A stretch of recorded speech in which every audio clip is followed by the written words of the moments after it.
Before we dive into this shocking story, make sure you hit that subscribe button and turn on notifications. Because what you're about to hear will leave you speechless. And trust me, you don't want to miss what's coming next. It was one of those afternoons where the sun felt too calm for the chaos it was about to witness. You know those days, the kind where everything feels quiet, almost deceptively peaceful, like the world is holding its breath before something shatters it? That was the kind of day my daughter, Emily, walked down Maplewood Lane, carrying nothing but a tote bag and the confidence of someone who had no idea her life was about to be threatened. The neighborhood was always known for one thing: control. It wasn't the manicured lawns or the perfect white fences. No, it was the HOA, a small group of residents who believed they ruled the block, like some twisted suburban monarchy. At the top of their throne sat a woman everyone called Karen, though that wasn't her real name. She earned the title through every glare, every demand, and every complaint she threw like knives at her neighbors. Emily had just moved into her first home, eager to start fresh. She wanted independence, freedom from the noise of the city, and the space to finally breathe. What she didn't want was the HOA breathing down her neck. And that's when it started. "Excuse me," a shrill voice called from across the street. Emily turned, her brow furrowed as Karen strutted forward like she owned the pavement. Clipboard in hand, sunglasses perched like armor, and that permanent scowl she wore like it was painted on her face. "You haven't submitted your HOA membership paperwork," Karen announced, her tone sharp enough to cut glass. Emily forced a polite smile. "I'm not joining. I don't need the HOA." For a moment, silence lingered in the air. Then Karen laughed. Not a normal laugh, but one that dripped with disbelief and mockery. "Sweetheart, everyone joins. It's not optional." Emily stood her ground. "Well, I'm making it optional." That's when Karen's face twisted into something darker. Her grip on the clipboard tightened. Her lips curled into a snarl. And in that split second, Emily realized this wasn't going to be an argument. It was going to be a war. Neighbors peeked through blinds. Whispers spread across porches. And the street seemed to lean in, waiting for the explosion. What nobody expected, not even Emily, was how far Karen would go. Because in less than 24 hours, a gun would be pointed at her face. All because she dared to say one simple word: no. And yet, what Karen didn't know was that Emily wasn't just another young woman standing up to her. She was something more. Something that would shake Karen's power to its core. But that part of the story comes next. The argument should have ended there. Most people would have walked away, shaken their head, muttering about stubborn kids these days. But Karen wasn't most people. For her, every no was a personal attack. Every refusal a direct challenge to her authority. And if there was one thing Karen couldn't stand, it was losing control. That night Emily called me. I could hear the edge in her voice even before she said a word. "Dad, you won't believe this." She followed me home. She stood outside my driveway for 20 minutes, scribbling on that stupid clipboard, staring at me like I was some kind of criminal. I clenched my jaw. Maplewood Lane was supposed to be safe, quiet, the kind of place you'd never lock your doors. But in Karen's world, safety meant obedience. Anyone outside her rules was the enemy. The next morning, the flyers appeared. Slipped under Emily's door, tucked into her mailbox, taped onto her garage. Bright red lettering screamed, "Non-compliant. Homeowner. Danger to community standards." Emily tore one down and crumpled it in her fist. "She's not going to bully me," she muttered. Her defiance made me proud, but also terrified. Because I knew Karen, and I knew how far she'd go to get what she wanted. By the third day, neighbors were whispering. Some avoided Emily altogether, too afraid to be seen siding with her. Others offered awkward smiles, muttering things like, "You should just join. It's easier that way." But Emily refused to bend.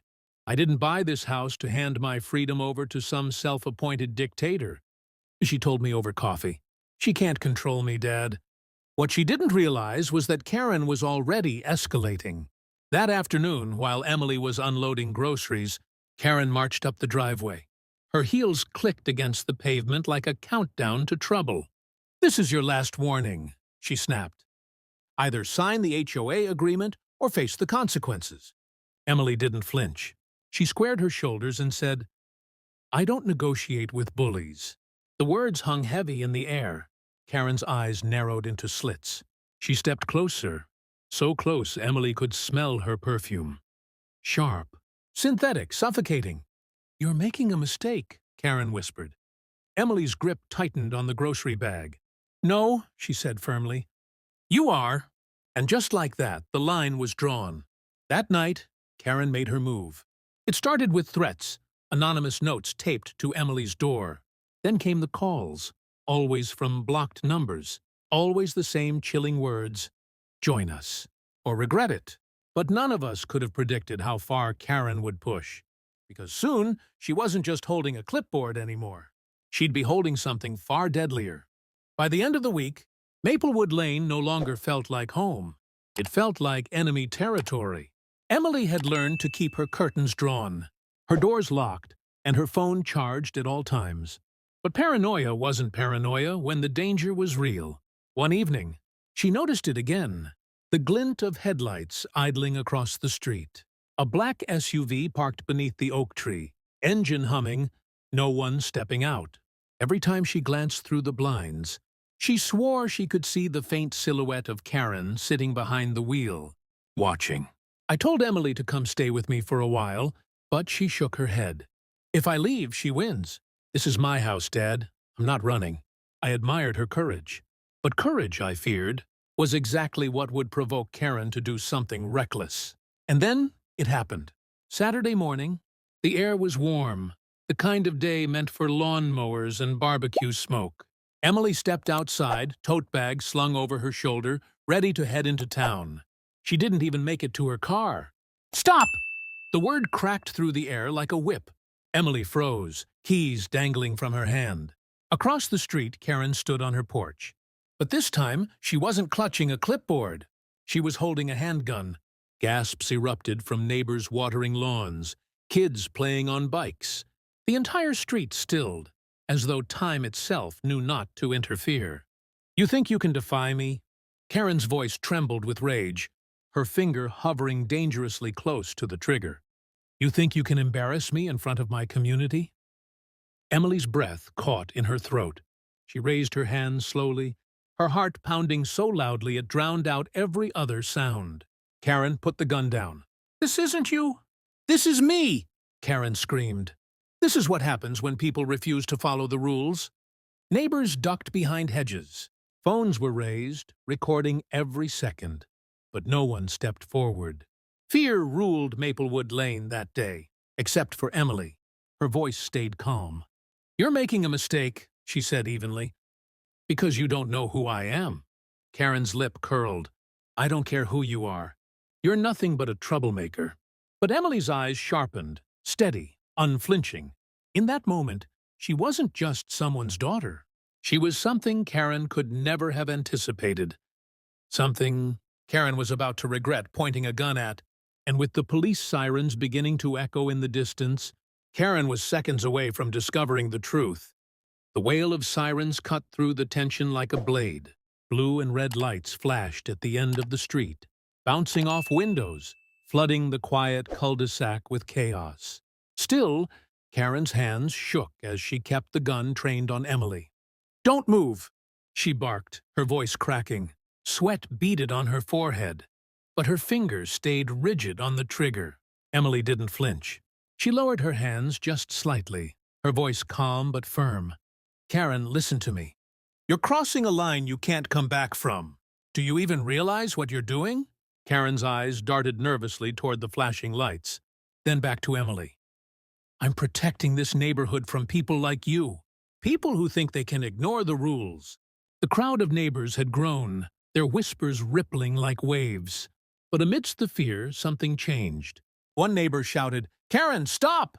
This is too far!" Another cried out, "She's not the enemy, you are!" For the first time, Karen's confidence faltered. The HOA queen who once ruled the block with glares and fines now stood exposed, trembling. desperate to hold on to power that was slipping like sand through her fingers. And then, Emily spoke the words that shattered what little control Karen had left. "You really don't know who I am, do you?" Karen's face twisted with confusion. "What are you talking about?" "I'm not just some homeowner," Emily said steadily. Her eyes locked on Karen's. "I'm a federal prosecutor, and right now, you're threatening me with a deadly weapon in front of an entire neighborhood full of witnesses." The collective gasp that followed could have sucked the oxygen from the street. Phones zoomed in closer, capturing every detail. Karen's hand trembled violently now, the gun lowering an inch as the weight of her mistake finally crashed down on her. "No, you're lying," Karen stammered, her voice breaking. Emily shook her head. "I never wanted to bring my work home. I wanted peace, a chance to live quietly. But you forced this, and now you've just committed a federal crime." The officers closed in, shouting commands. "Drop the weapon! Hands in the air!" For a moment, Karen looked like a trapped animal, cornered, desperate to cling to the authority she once had. But reality was merciless. With trembling fingers, she let the gun clatter to the pavement, the metallic clang echoing down Maplewood Lane. Neighbors gasped, some even cheering. The HOA's reign of fear had collapsed in an instant. But for Emily, this wasn't over, because when Karen was led away in handcuffs, she shouted one last chilling promise that made the entire neighborhood shudder. "This isn't the end. You'll regret ever crossing me?" Karen's screams echoed down the block, even as the officers shoved her into the back of the squad car. The woman who once patrolled the neighborhood with clipboards and threats was now shackled in steel cuffs, her authority ripped away in front of the very people she used to intimidate. The flashing red and blue faded into the distance, but the scars she left behind lingered like smoke after a fire. The neighbors stood in stunned silence. For years they had bowed to Karen's rules, fearing her fines, her letters, her vindictive crusades to control every lawn and mailbox. And now they had seen her for what she truly was, a tyrant, willing to pull a trigger just to feel powerful. Emily stood in the center of it all, calm and unshaken. She hadn't needed to shout, hadn't needed to match Karen's rage with her own. She had stood her ground, and in doing so, revealed the truth. She was more than just another homeowner. She was someone who understood law, justice, and the weight of consequences. As I rushed to her side, I could see it in the neighbors' eyes. Something had shifted. For the first time, they weren't looking at Emily as the outsider, who refused to join the HOA. They were looking at her with respect, even gratitude. "Thank you," one whispered, her voice trembling. Another man shook his head, muttering, "We should have stood up to her years ago." But Emily only offered a quiet smile. "All it took was saying no," she replied. The days that followed brought headlines. HOA president arrested after pulling gun on neighbor. News vans lined the streets, cameras flashing. Reporters swarmed for statements. Maplewood Lane was suddenly the center of national attention, and Karen's fall from power became a cautionary tale about control gone too far. The HOA itself crumbled almost overnight. Without Karen's iron grip, the group dissolved, exposing years of corruption, unfair fees, and intimidation. Freedom returned to the block, not just for Emily, but for everyone who had silently suffered under Karen's rule. As for Karen, her threats echoed in the background of every court hearing, every news update. This isn't the end, she had promised. Maybe she still believed she'd find a way to reclaim control. But the truth was clear. She had lost everything. And Emily? She finally found the peace she was searching for. Not because she had escaped confrontation, but because she faced it head-on. She showed an entire neighborhood that fear only has power if you let it. In the end, Maplewood Lane was no longer Karen's kingdom. It belonged to the people who lived there, free, unafraid, and finally united. And as for my daughter, she walked away not just victorious, but stronger than ever. If that left you stunned, imagine what's still to come. Tap subscribe right now and join us for more unbelievable real-life Dramas that will keep you on the edge of your seat. And don't forget, share this video, because stories like this deserve to be heard.